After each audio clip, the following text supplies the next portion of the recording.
Hello, we're back at the cabin on Bear Lake with more of the adventures of Sam Barger.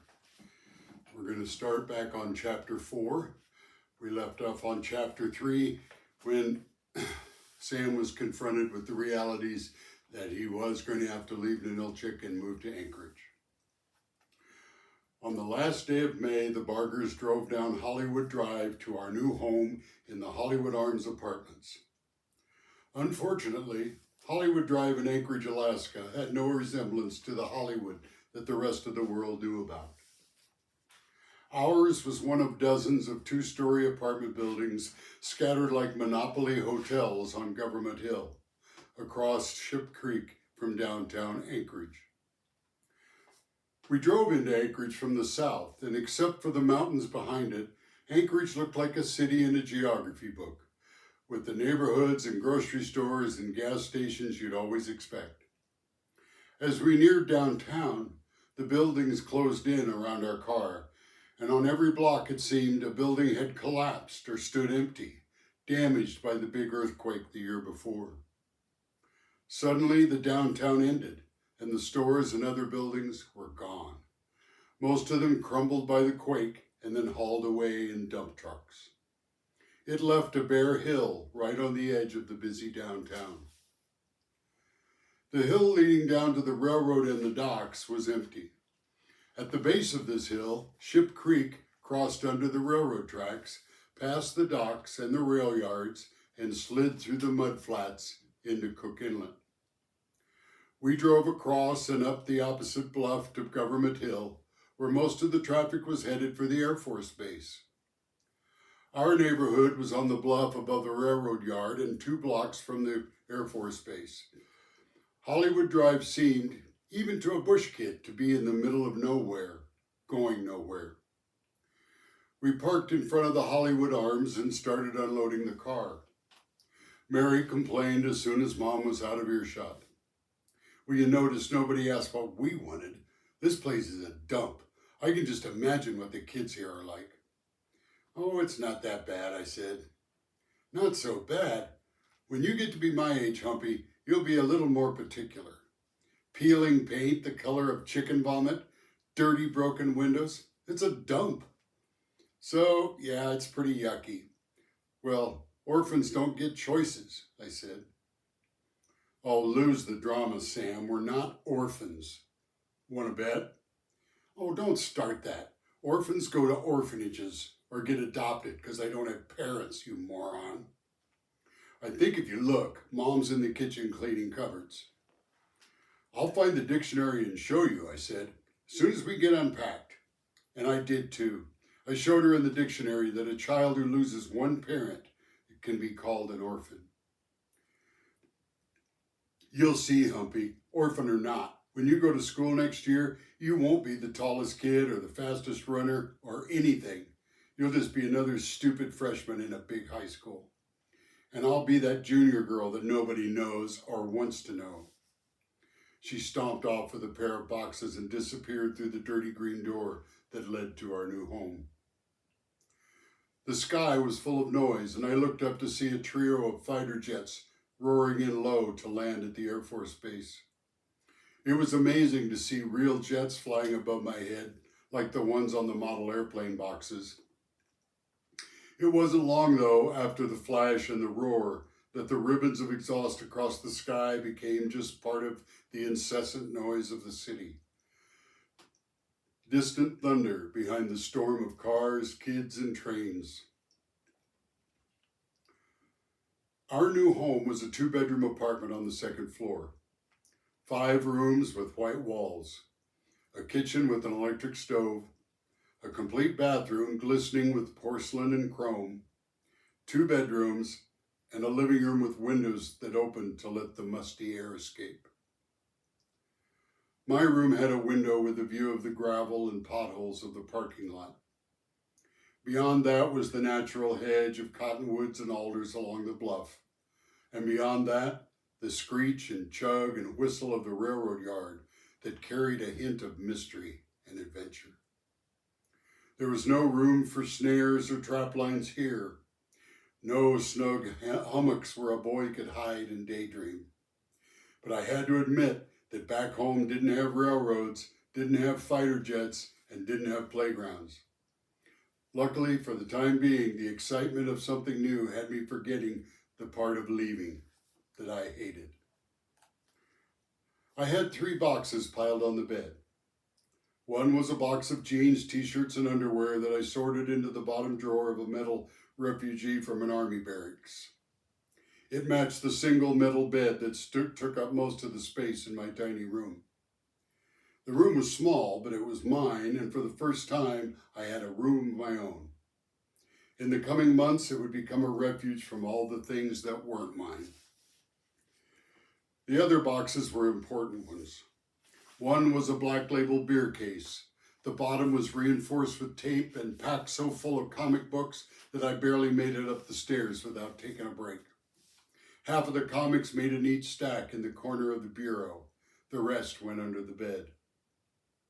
One box remained, a Smirnoff vodka case with bottle dividers in place. One by one, I removed the models packed in newspaper, slowly rolling the paper out in my hand like these were the last Christmas gifts under a tree. Each one had an importance that extended beyond the value of plastic models glued and painted piece by piece. There had been tough choices when I packed these things into Nilchik. Mom gave me 1 box for my books and models, and I had to sort through boxes of treasures to find pieces that meant something that would help me remember. Everything else went into 2 other boxes, one to give away and one to be stored in the attic of the cabin to wait for one day when I returned. I could only believe that all of this was just temporary. The plastic models that made the cut were a Ford station wagon, an X-15 rocket plane, and a Corvette convertible. The others were glue-stained or missing parts, so I put them on the closet shelf. The X-15 and the 65 Corvette I lined up on the windowsill. The Corvette was a gift from Becky when she drew my name for the class gift exchange. I kept it to help me remember her.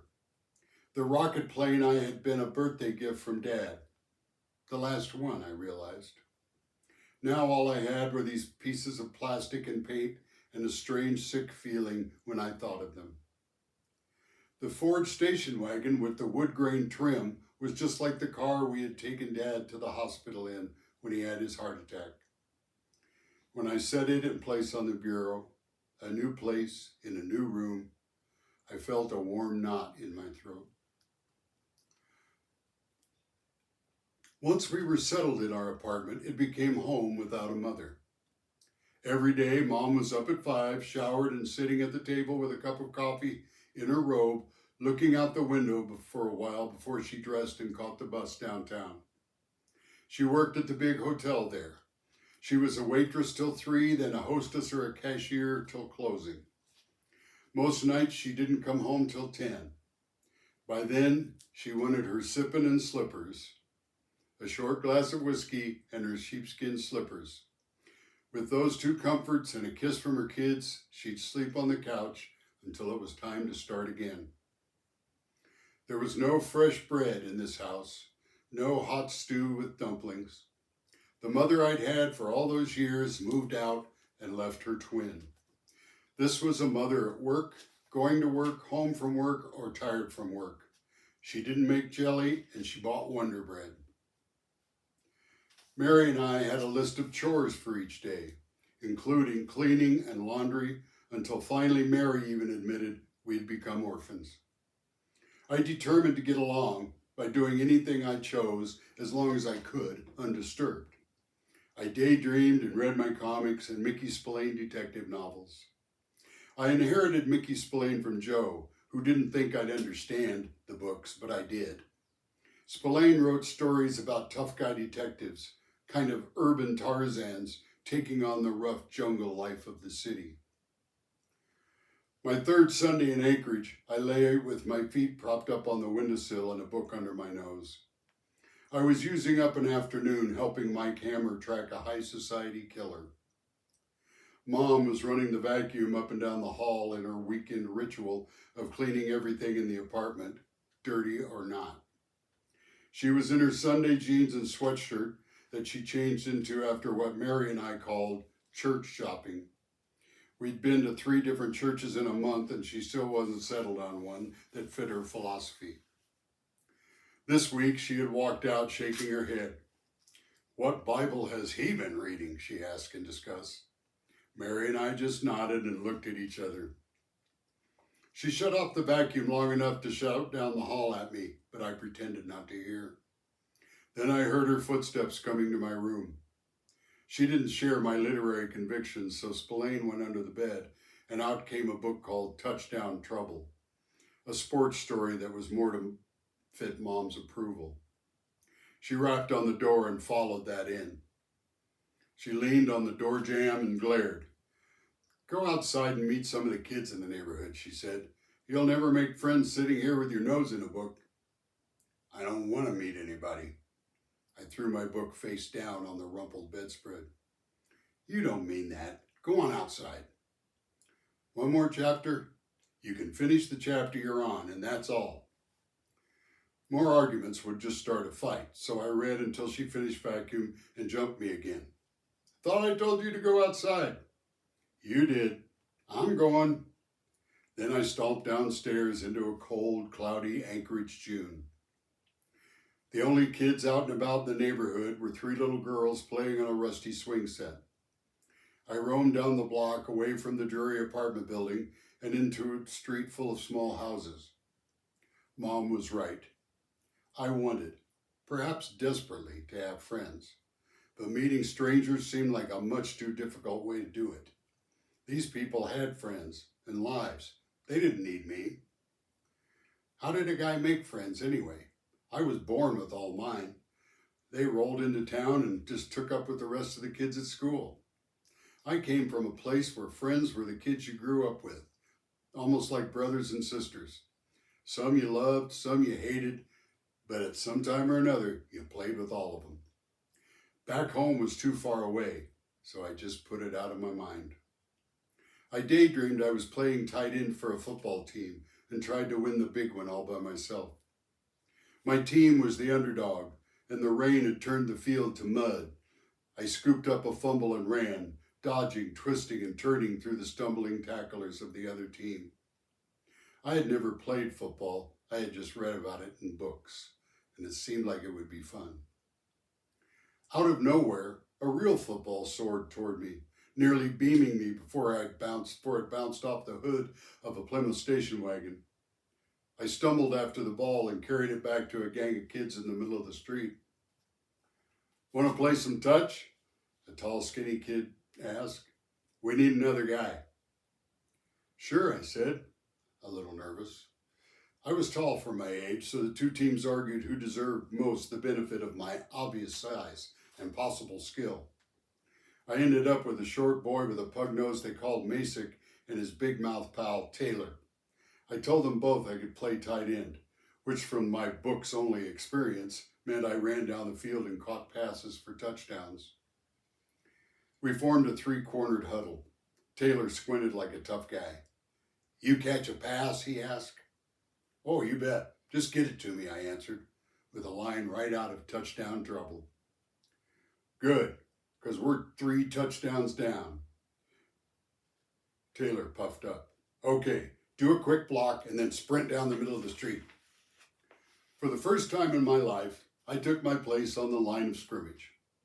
The skinny teenager lined up across from me, and when Taylor said hike, he tried to push me over, but I just moved to the side and dashed down the street, turning just in time to see the ball sail far to my left and bounce off another car. Back in the huddle, Taylor glared at me like I was supposed to catch anything he threw. "Sorry," I said. Little Pugnose chimed in. "Get it to him this time, Taylor. I'll block." I never got a look at the ball that hit me in the back of the head, and on the next play, Taylor never saw the tag that got him before he could move. He stood panting in the huddle. His face was flushed bright red behind a splatter of freckles. "You guys got a block this time," he growled. "Yeah," Masick said. "Throw me the ball." Once more, we gained no more yards, but I got my block, and paying for it with scraped knees on the pavement. The kid named Taylor growled some more. You guys aren't trying. We can beat these guys. We only allowed the skinny high schooler and his team 2 more touchdowns before parents appeared at doorways and started calling kids home for dinner. Soon only Masick, Taylor, and I stood awkwardly in the middle of the street. Masick was short and stocky with a brown crew cut. Taylor was nearly as tall as I was, with a pile of red hair to match his freckles. So, you just moved here or something, he asked. Yeah, from Nilchik, down on the peninsula. You're from Chicken Shit? Masick said. He laughed. I laughed too. No, Nilchik. My dad took me fishing there once, Taylor said. It's out in the boonies. I caught lots of king salmon there. In the boonies with the loonies, Masick added. Only he laughed this time, and I winced. I tried to picture Taylor on the banks of the river in a sweatshirt and hip boots, trudging out from his dad's camper with a salmon rod in his hand. Maybe last summer, me and Harry had sold him some of the lures we salvaged from the snags in the river. Maybe we'd go together this summer, Taylor and his dad and me. I could show him where to catch the big ones and the places where the snags could steal your hooks. Where do you live now? Masick asked. Hollywood Arms, those big green apartments across Hollywood Drive. We're on the top floor. Now there's a dump for you. My dad calls it the ghetto. I was surprised at him talking that way, even if I didn't know exactly what a ghetto was. It's not like I get to choose where I live. Yeah, well, you better watch out, because them people got nothing, and they'll rob you blind. That's what my dad says. Taylor jumped to my defense. Your dad says that. He's never even been in those apartments. Yeah, and he won't be either. You're a jerk, Taylor said, and your dad doesn't know crap. Sure he does. He knows you. He was chomping on a wad of bubble gum, and the juice bubbled out when he talked. And then he laughed. I know you are, but what am I? Taylor returned.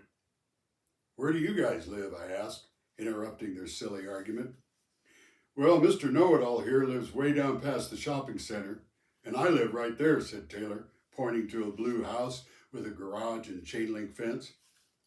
Heck, we lived in the Spruce Tree Courts when we first moved here, and it was just as bad as the Arms. My dad kept having to go yell at the neighbors to quit playing their music so loud. He'd have kicked their butts if they'd got the guts to fight him. Silently, I thanked Taylor for getting me out of this one.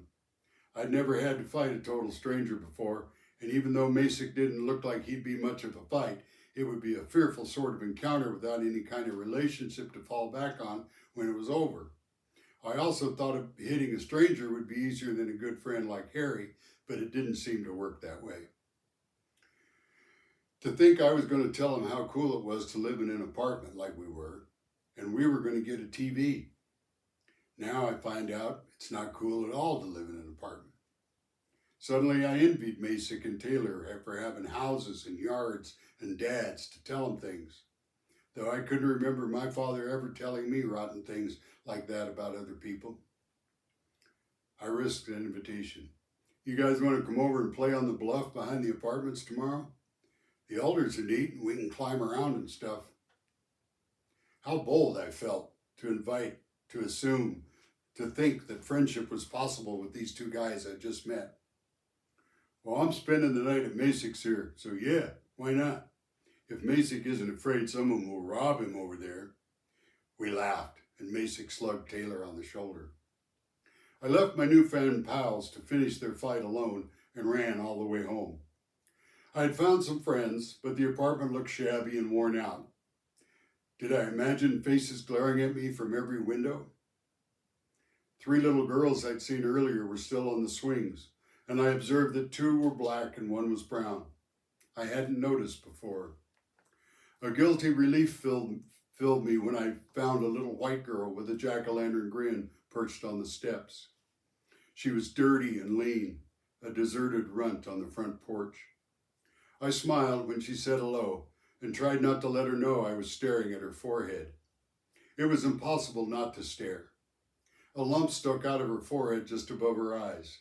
The strangest nodule of skin and tissue I'd ever seen just jutted out from her head like a misplaced navel. A giant mole, maybe? No, it looked more like a belly button, one that just stuck out instead of in. She had an outie right in the middle of her forehead. I climbed the steps, refusing to look back, though I wanted to, and I wanted to stare and even touch that weird magic oddness of it. Never in my life had I seen such an astonishing curiosity on someone's face. I announced it when I walked in the door. Did you see that little girl with the belly button on her head? Samuel. My mom was stretched on the couch with a stack of official papers on her chest, looking tired and lonely. Well, Mom, she does. I'm aware of that, but don't you think it's cruel to make fun of her? And then her tone changed. I can't believe her mother can't have something like that removed. They live upstairs, offered Mary, dancing to the radio as she set our tiny table for three. Her mom's a drunk, and worse, I bet. Where on earth did you hear such thing? Mom, you can hear everything in this place.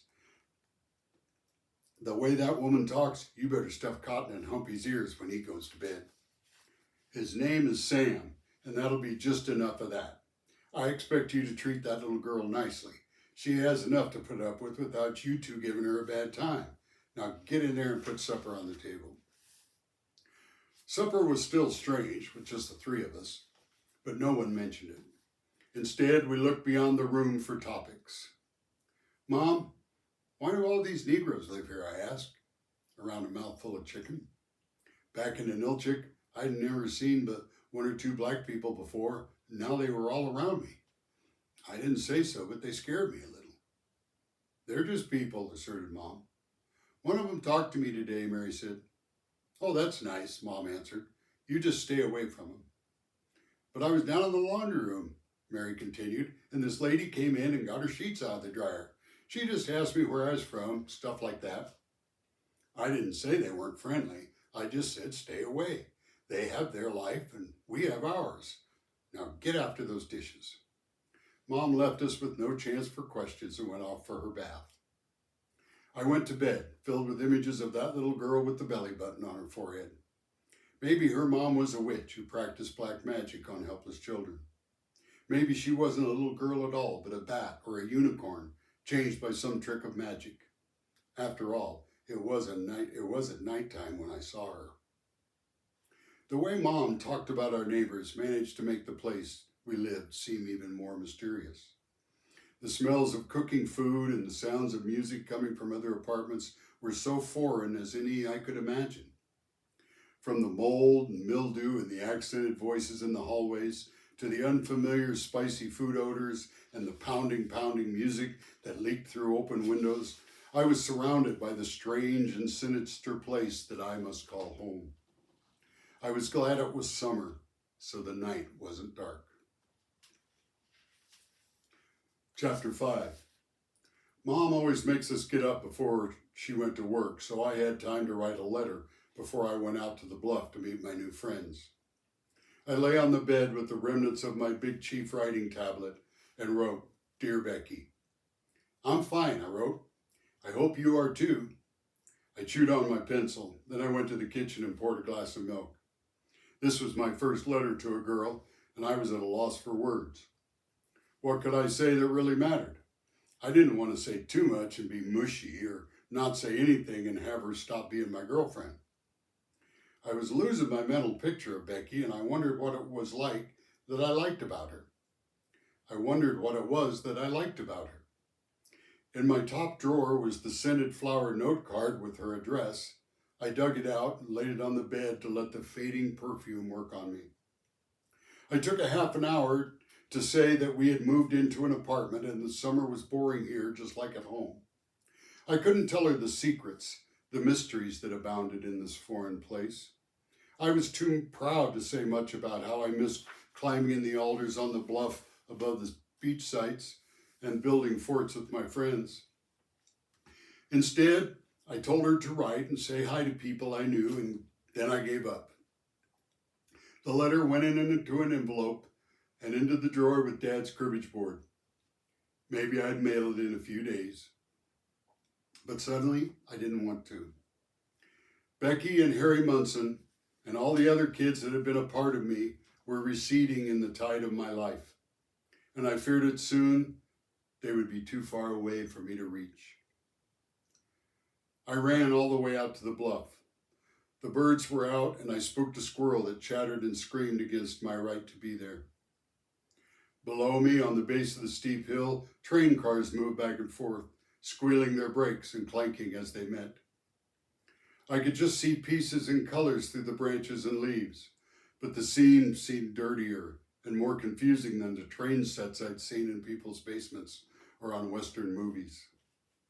I wandered along the bike trail with its bumps and rolls and wished I had a bike, one with a banana seat and high handlebars.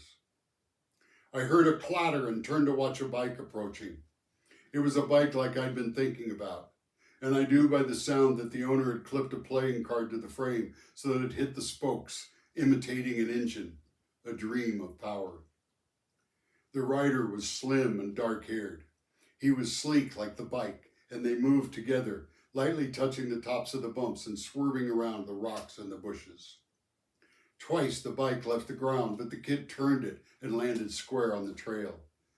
He stopped, maybe because I was in the trail, but he stopped and smiled. "How you doing?" I said in my boldest fashion. "Hi. Nice bike." "Thanks. I just got it. You got one?" His question, I realized in a moment of wondrous clarity, was an attempt at friendship, a probing for familiarity. "No. I wanted a skateboard," he said, leaning on the handlebars, "but Graham said they're too dangerous." "Sheesh. My mom said the same thing," I lied. "Most fun things are that way." "You want to try it?" He pushed the bike to me, and I saw his arms and hands were slim and delicate like a girl's. I nearly threw him off the bike and yanked it from him. Did I want to try it? Yes, yes, yes.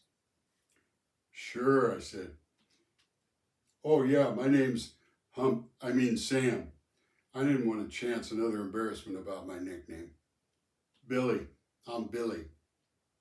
I took the handlebars and lifted the bike. It weighed nothing, like holding air, and the seat was hard and strange against my rump. Then I was flying, soaring along the dirt. First sitting, then standing, then rolling over a bump as if the bike were trying to ride away from me into a dip. But at the dip, I leaned back and the front wheel lifted off the ground. Over I went with the bike landing safely on top of me. "All right, way to go." The voices weren't Billy's. The shame was mine. "Cool bike, huh?" I said at the smiling Taylor and the leering Masick as they suddenly appeared behind us. "Not bad." Billy helped hide my embarrassment. "They're tricky to learn to ride on these bumps," he said. "I was crashing like crazy for a couple of days." I liked him for that. "I knew that," said Taylor. "Are you kidding?" said Masick. "They're a piece of cake." He smiled sickly, and I nodded. "This is Billy," I said. I noticed he didn't offer them a try on his bike. "Hey," the others replied. And so, with the bike stashed in the weeds, we charged down the alder trees. Their long, limber trunks grew out nearly straight from the steep cliff, creating a combination of tightrope and a trampoline.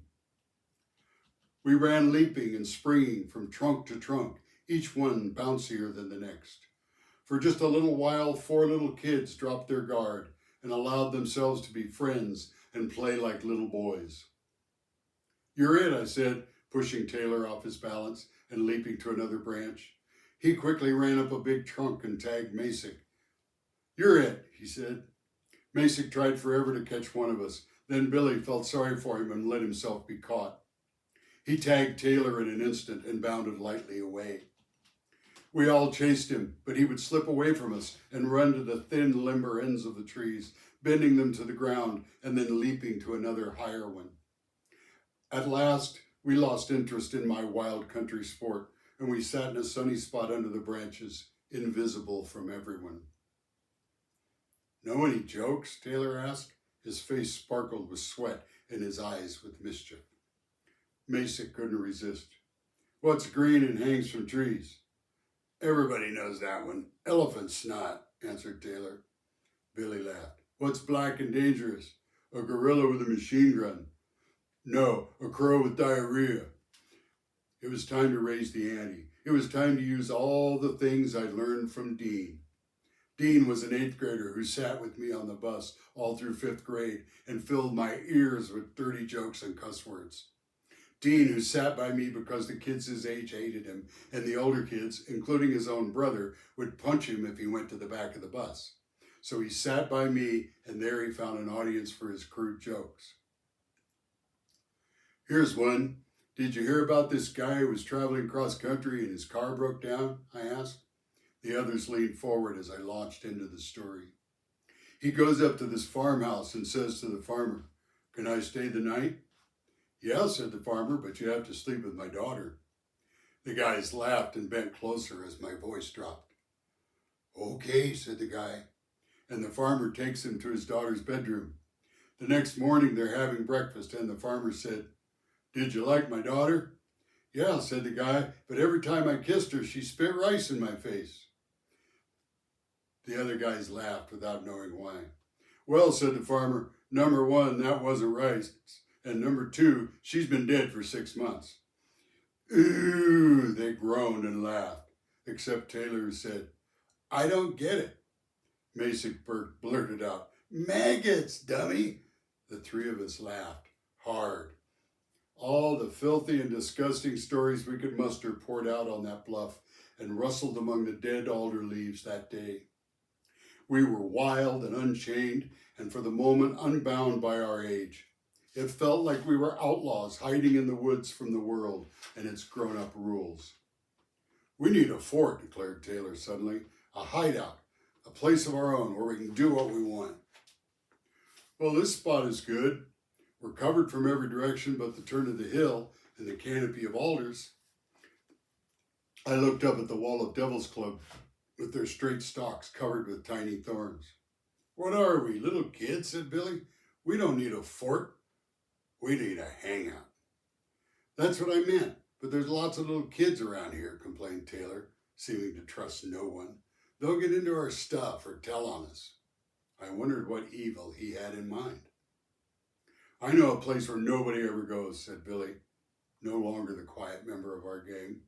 "Over between the base and the houses where I live, there's a gully that's all wild and bushy."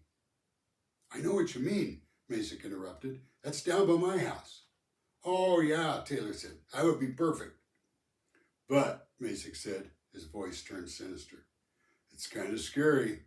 I heard they found a body there once." I knew that trick. "Sounds great to me. Maybe Taylor can go find a girl who spits rice." We laughed again at Taylor's expense, and then we laid plans for a site in the gully until we tired of dreaming and wanted action. "Come on," Taylor ordered, and we started down the hill through the brush. He was headed for the railroad yard I'd ogled that morning, and I was curious and filled with wonder. Trains were a new thing for me, and the lure of just watching them come and go, hitch and uncouple, was enough to make me follow our self-proclaimed leader. "Where are we going?" "It's time for a raid," said Taylor. He stepped in front of a chain-link fence that sagged pathetically in the weeds and an official metal sign that stated, "No trespassing. Violators will be prosecuted." I hung on the fence and stared up at a blue caboose that sat only feet away from the fence. "It's not red," I said. "What?" Taylor turned and looked at me stupidly. "The caboose. It's not red." "Well, none of them are. They're supposed to be red." "Well, I'm sorry about that. I'll tell the head engineer next time I see him. Hey guys, Mr. Samuel Humpster from Nickelshit, Alaska, train capital of the world, says cabooses are supposed to be red." The barb hurt, but I laughed, beating them to the punch. "You really must be from the boondocks," said Masick. "Ain't you never seen a train?" Not up close. No railroads where I come from." "Then you're in for a treat, because I'm giving you a personal tour of an official blue Alaska Railroad caboose." Billy was as startled as I was. "We can't go in there," he said. "We'll get arrested." "Well, aren't we brave? You only get arrested if you get caught," chided Taylor, "and I'm not getting caught." Billy winced and stuck his hands in his pockets. I was suddenly cold and feeling very far from home. Last one over the fence is a sissy, whispered Taylor, and he was gone. By the time I followed Billy over the settling chain link, Taylor in his shadow squatted by the steps of the caboose. It loomed like a great castle before me, and I licked dry lips with a swollen tongue. The crunch of feet on gravel echoed against the colossal metal building that stood like a mountain beyond the tracks. I remembered a tale I'd read of hobos chased by railroad cops who were giants with clubs the size of axe handles. They chased any hobos they found and beat them to death. I couldn't remember how many steps it was from the fence to the caboose, but I wanted to. Taylor led us up the steps and tested the door. The platform was dirty and smelled of oil, and the door was gray with soot and grime. Unlocked. We were in. It was dark and musty, like it should have been, and for a moment I forgot my terrible conscience and allowed myself to taste the flavor of the great machines and the outlaw exploits we were on. The four of us had crept through the jungle and taken possession of a train. We had bridled the iron horse. Let's get some flares. We dug through the toolboxes and closets for treasure, groping in the dark for the long red sticks that looked like dynamite and promised the power of fire. Then, out of the shadows, reached the hand of authority and burst my bubble of fantasy. A rough, strong hand held my shoulder and then pulled me upright and turned my heart to mud, my knees to oatmeal, and my face toward a man in coveralls and a hard hat. No uniform, no club, no gun, just a hand, a hard hat, and a question. "What are you doing here?" asked the man. He had a face as black as midnight, and his eyes seemed to glow in the near darkness. I saw 3 t-shirts flash through the door behind him, and they were gone, free. I heard their feet on the gravel and the rattle of the fence. I searched for words, for an escape. Like the hobos in the story, I saw myself lying in the cinders beside a train, wetting the rails with my blood. This was the first hard fist of authority, and that fist was meant to crush violators of all the signs that read, "No trespassing. Violators will be prosecuted." Just looking around," I said, trying to hold my flares out of sight. "What are you doing with these?" He snatched them away, and I was glad, for the guilt of having them made my hand burn. "Nothing." "You're in big trouble, kid. What's your name?" He loomed above me like a great bear about to devour me. I needed a lie. It was a time and place, and I needed it bad. The truth was quick and easy, but lies had to be planned and shaped, assembled like a model car, piece by piece. Lies take time I didn't have. And then all of a sudden, Billy stuck his head in the door of the caboose, and his voice didn't even tremble. "We're brothers," he said. "He's Joe and I'm Frank." The lie was there like an angel on my shoulder. The face, a black face like one I'd never met before, rotated and examined Billy's very pale one. "This is a dangerous place. You kids ought to know better." "Yes, sir." "You know I ought to call your parents." Gruesome previews of my mother's anger and disappointment became a great sour ball in my mouth. "Yes, sir." "Now get out of here. If I catch you here again, I'm calling the cops." I felt a kindness in him, and I knew he was lying now.